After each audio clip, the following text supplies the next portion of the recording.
Today I'm going to show you how to make this cutting board. The same process can be used to make any unique cutting board, like this one, or like this one. So stick around.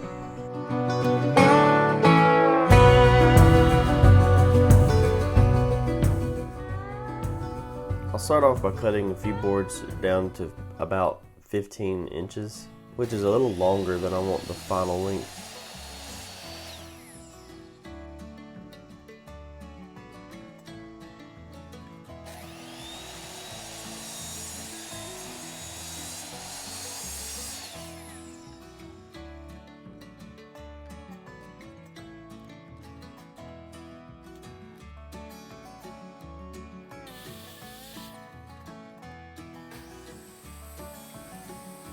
And right here, I'm just ripping the face of the edge off of the board to get a good straight edge on it.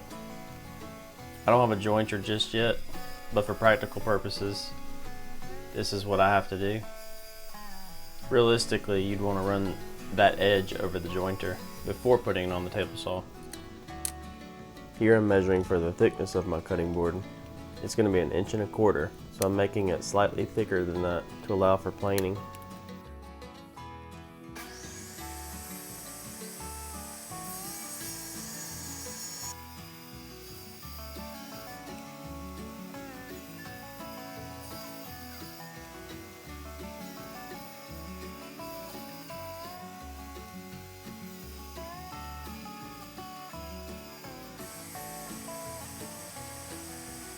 Here I'm using this piece of wood as a spacer to get each side of the saw blade the same distance away from the fence.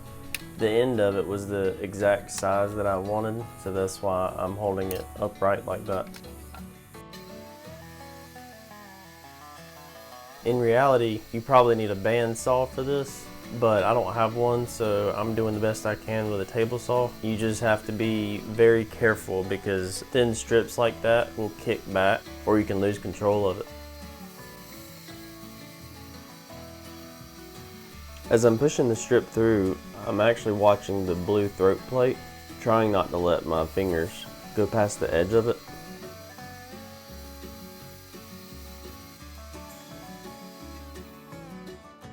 Planing is a critical step when making one of these. You want the sides to be perfectly flat. If they're not, you could have gaps in between each piece.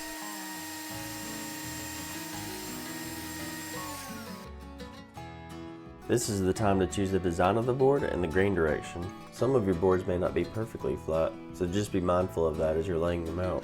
I use the ones that are bowed the most on the outside and face them inward towards the board. That way the clamping pressure will help straighten them out. Of course, if they're too bowed, I just won't use that piece. I'm very generous with the glue, making sure I cover every square inch of each piece, because this is how the board is going to be held together. Just try to get even pressure all the way around and use cawls if you have to.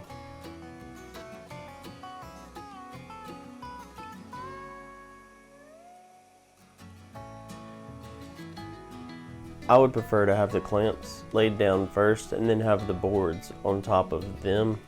That's a little bit harder to do with the clamps that I'm using. Sometimes you just gotta work with what you got.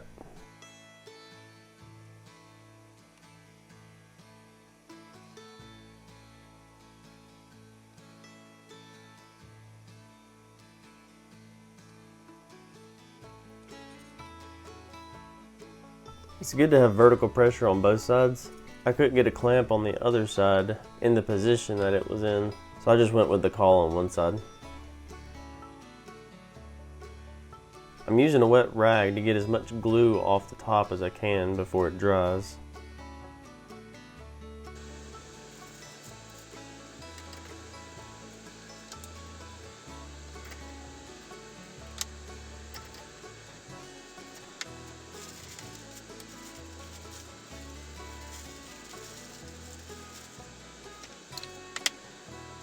And this is the result of not cleaning up the excess glue on the underside of your cutting board.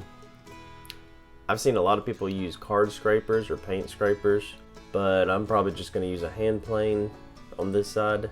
and then run it through the actual planer. I'm gonna have to trim more than I wanted to off the ends. As you can see right here, I didn't square it up before I clamped it down. This is one reason I leave it long, to allow for excess waste, because I do make mistakes. Hand planing is so easy.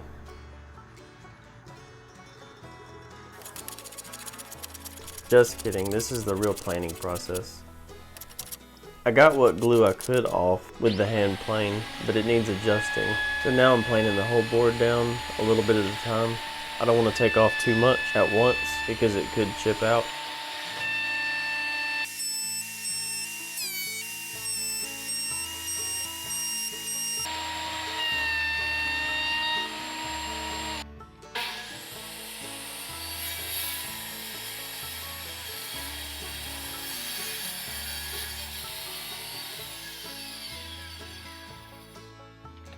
And now it's time for sanding.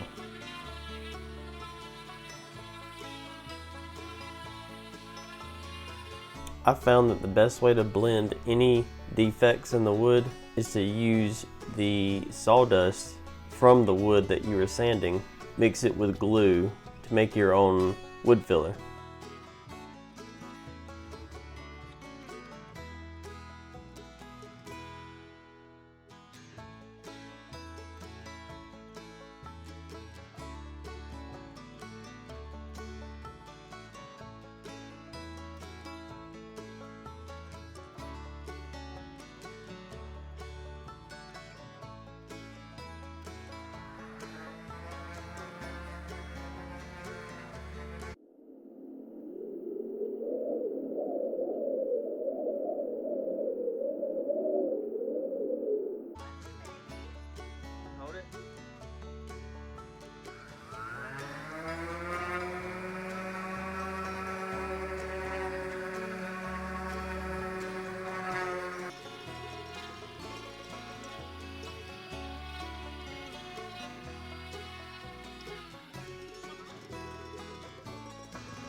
And if you're lacking a router table like me and still want that round over look on the top edge of your cutting board, you can just grab your Bosch palm router and freehand it.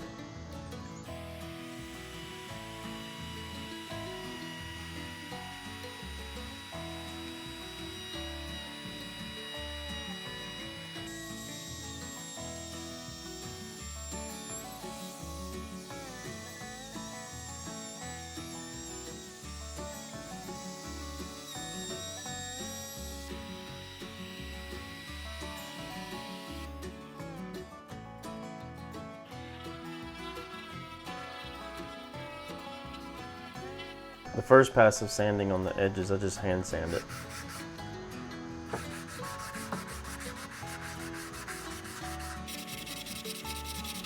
The next step I take is to submerge the entire board under water, then let it dry. This raises the grain. All the fibers of the wood actually stand up. That way you can sand it off.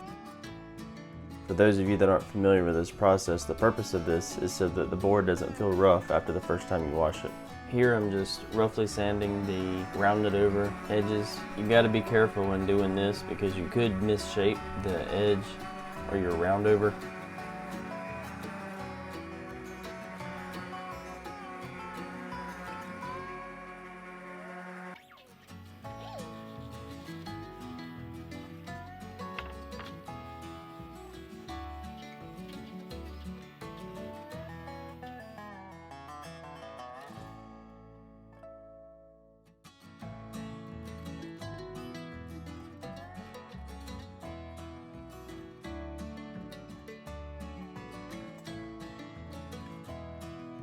I'm going to use this Butcher Block mineral oil. You can use any food grade mineral oil and just make sure the whole board gets saturated. I know if you're making an end grain cutting board, the grain will soak it up a lot more than the edge grain will. So just be mindful of that as you're applying it.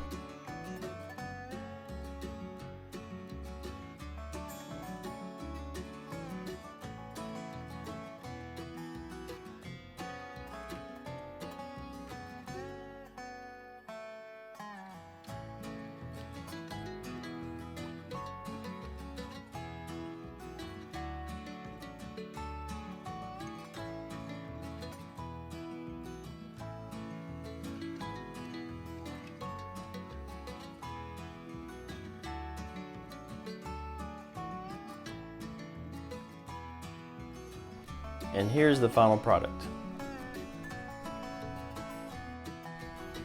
If you like this video, please remember to like and subscribe. And I'll see you on the next video.